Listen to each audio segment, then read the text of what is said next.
Cher ami, c'est avec beaucoup d'émotion que je réponds à votre lettre, sollicitant mon aide pour reconstruire l'église du Sacré-Cœur.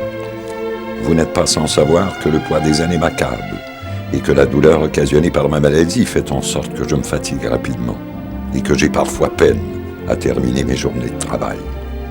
Cependant, la pensée que cette œuvre de jeunesse disparaisse me préoccupe au plus haut point et je ne peux me résoudre à l'idée de la savoir détruite à tout jamais. Toute ma vie, je me suis appliqué sans relâche pour que ma façon de combiner les matériaux et de gérer l'espace donne aux générations futures des écoles où on a le goût d'apprendre. Des édifices à bureaux inspirants et propices au travail et des églises où l'on peut en toute quiétude s'adresser à Dieu. Depuis plus de 40 ans, j'ai consacré beaucoup de temps et d'énergie à renouveler mon dessin, à trouver de nouvelles utilisations des matériaux et à inventer de nouvelles façons de faire pour contribuer de mon mieux à ma profession.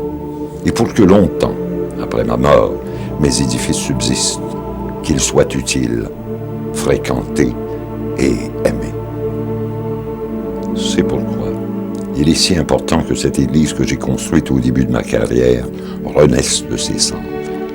J'accepte votre requête et je m'engage, avec l'aide de mes fils Émile et Adrien, à reconstruire l'église de la paroisse du Sacré-Cœur. Votre obligé, Joven.